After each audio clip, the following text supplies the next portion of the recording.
Olá, pessoal! Vamos dar início então ao nosso estudo sobre os sólidos geométricos, as figuras tridimensionais, que estão na nossa geometria espacial. Bom, se vocês observarem agora ao seu redor, vocês vão verificar que o mundo que a gente vive, ele é cercado de figuras com 3 dimensões. Tudo, o seu estojo, a sua caneta, a sua apostila, são objetos que a gente chama de tridimensionais. Bom, observe essa imagem.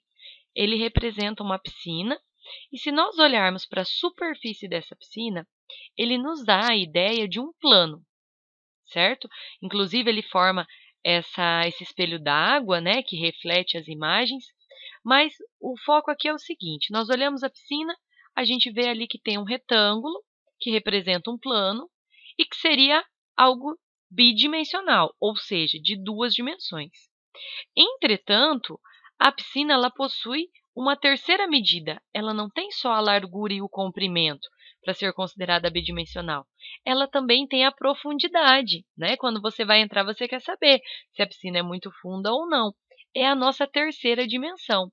Então, além da largura e do comprimento da piscina, ela possui uma terceira medida, uma terceira dimensão, que é a profundidade, que faz com que então ela tenha uma forma que se assemelhe a esse bloco retangular que vocês estão vendo na imagem.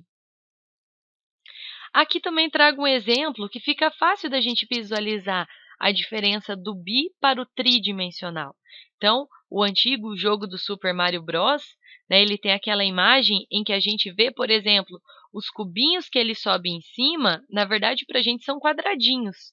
Nós não conseguimos enxergar a profundidade aonde o pezinho dele se fixa, né? Vocês podem ver que a imagem ela é bem plana. As moedinhas também, a gente só vê o contorno da moeda. Enquanto que no jogo novo, já não. Olha o cenário como é diferente. Nós conseguimos ver que esse cenário tem profundidade. Ele vai até o fundo, até a árvore, os cubinhos com ponto de interrogação que o Mario sobe em cima, a gente vê que tem uma largurinha ali que é onde ele se equilibra. Então, essa é a diferença do bidimensional para o tridimensional. Então, nós temos a profundidade. É isso que acontece também nos cinemas, quando a gente vai assistir um desenho em 3D, que nos dá a impressão de estar dentro da imagem, ou que os objetos da tela eles saem e se aproximam da gente. Bom, figuras como o retângulo, o quadrado e o triângulo são exemplos de figuras planas, conhecidas como bidimensionais, ok? Já o cubo, o paralelepípedo são sólidos geométricos, também conhecidos como figuras tridimensionais. Então, por exemplo, se você olhar para a sua carteira, você vai ver que ela tem um formato retangular. Então, a superfície dela é um retângulo. Entretanto, ela tem uma espessura, ela tem uma terceira dimensão. Então, apesar de eu enxergar o retângulo, mas como um todo, ela forma um sólido geométrico, ok? Bom, então agora a gente vai dar início ao estudo das figuras tridimensionais, porque elas são extremamente importantes para a construção de todos os objetos que estão ao nosso redor. Então, o primeiro sólido geométrico que nós vamos estudar são os poliedros. Observem que muitos deles fazem parte do nosso dia a dia. São aqueles que possuem formas poligonais nas suas superfícies. Então, por exemplo, o dado, que nas suas superfícies ele possui quadrados, a caixinha de pasta de dente de outros produtos, que possui superfícies em formatos retangulares, e ali uma caixinha de presente, que possui inclusive uma superfície octagonal. Bom, esses tipos de figuras, então, são conhecidas como poliedros, né? Poli significa muitas e edros significa face. Então, nós estudamos os polígonos. Polígonos, muitos lados. Poliedros, muitas faces. Então, os polígonos são figuras planas. Os poliedros são figuras tridimensionais, ok? Mas considerando, então, que um poliedro não tem curvas, nós podemos supor que as suas faces são todas poligonais. Então, os poliedros são esses sólidos geométricos cuja superfície é formada por vários polígonos. E no estudo dos poliedros, há 3 elementos extremamente importantes e que são comuns a todos eles, que é vértice, aresta e face. Então, o vértice são ali os cantinhos, as quininhas do meu poliedro. As arestas, que são aqui as laterais, as bordas dele, e as faces, que são as superfícies. Então, observem que a face é um ponto comum a mais de uma aresta, ou seja, a face é onde as arestas se encontram. A aresta ela é um segmento de reta e ela é comum a duas faces. Então, se eu fosse pensar em montar essa caixinha, a aresta é onde eu faço a dobra, né? Então, ela divide duas faces. E a face é cada um dos polígonos que forma, então, o nosso sólido geométrico, ou seja, a parte plana do nosso sólido.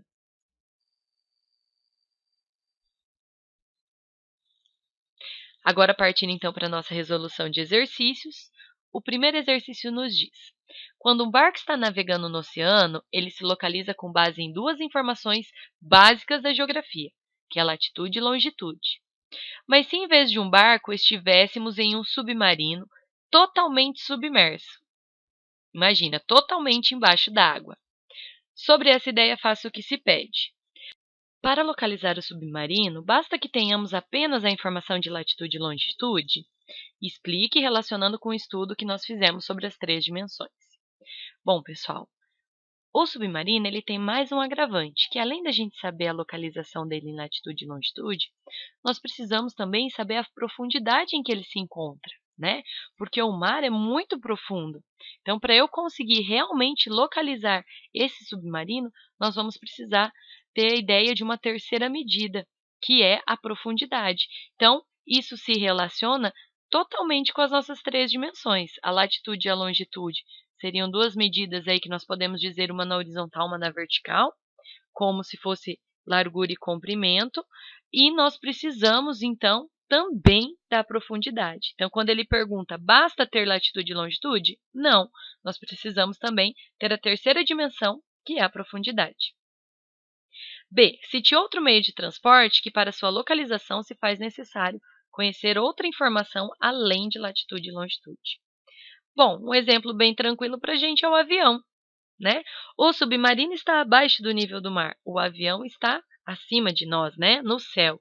E para a gente localizar esse avião, então, nós também precisamos saber a sua altitude. Não basta saber só a localização dele em relação ao solo, né? Nós precisamos saber a altitude que esse avião está também. Questão 2. Uma figura de três dimensões, como o cubo, ocupa um lugar no espaço. Em contrapartida, uma figura de duas dimensões ocupa um lugar no plano. Qual deve ser a representação de uma figura unidimensional, isto é, que tem apenas uma dimensão? Então, nós já estudamos. A representação de uma dimensão é a reta, que ela tem apenas comprimento. Questão 3. Tudo que lhe cerca nesse momento é tridimensional. A folha de papel que esse exercício está impresso possui também três dimensões, pois há uma espessura, ainda que muito fina. Afinal, para virar essa folha, você a segura, correto? Costumamos dizer que a superfície dessa folha nos dá a ideia de plano, como já discutimos anteriormente. Portanto, basta um rápido olhar à sua volta para identificar vários objetos tridimensionais. Faça isso e anote o nome de 5 desses objetos. Bom, pessoal, nesse momento de estudo, eu acredito que vocês tenham em mãos vários materiais. E todos eles são tridimensionais. Então, a própria apostila, o lápis, borracha, caneta, régua, pincel, a tesoura, uma garrafinha d'água que pode estar aí por perto, a mesa onde você está estudando, a cadeira que você está sentado, entre vários outros objetos que estão ao seu redor nesse momento.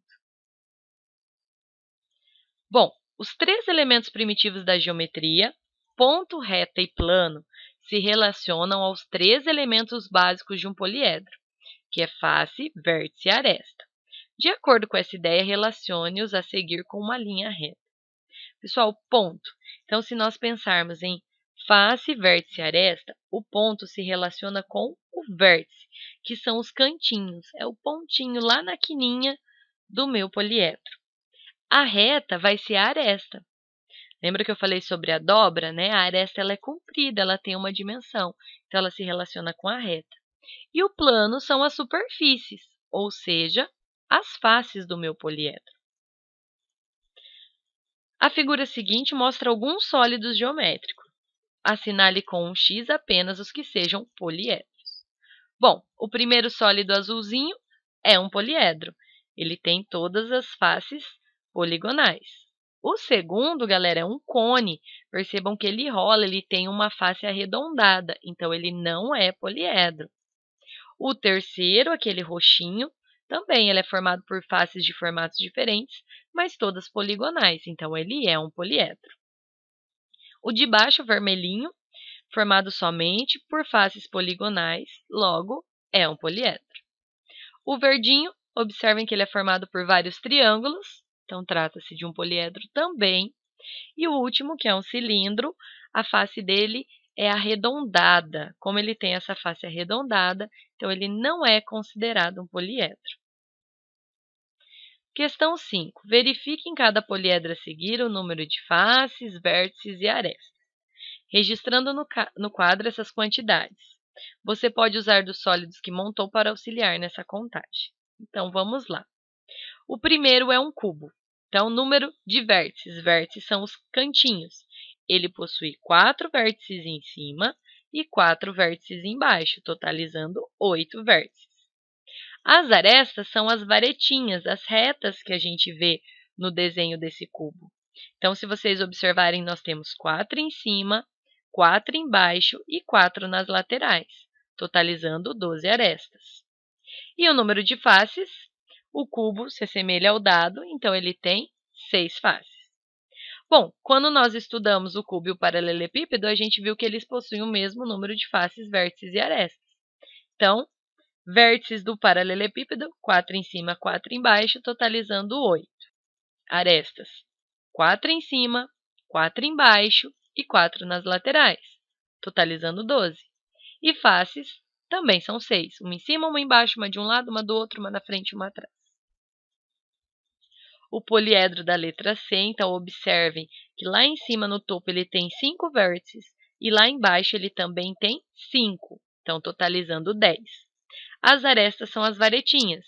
Eu vou ter 5 em cima, 5 embaixo e 5 nas laterais, totalizando 15.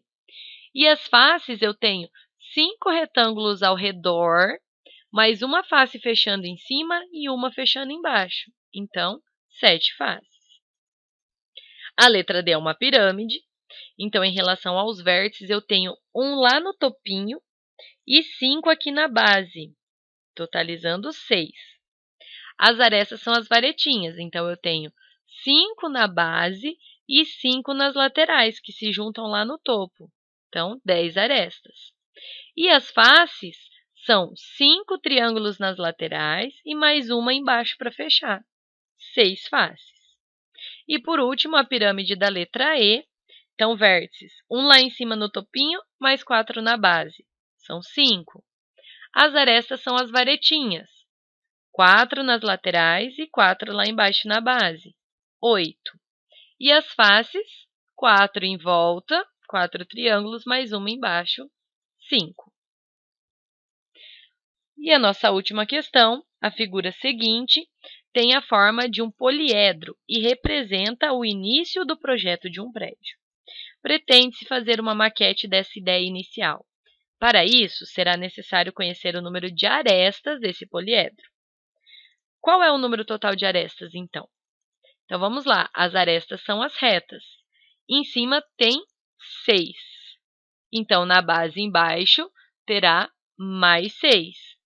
E nas laterais, para ligar as que estão em pé, mais 6. Então, 6 mais 6 mais 6, um total de 18 arestas.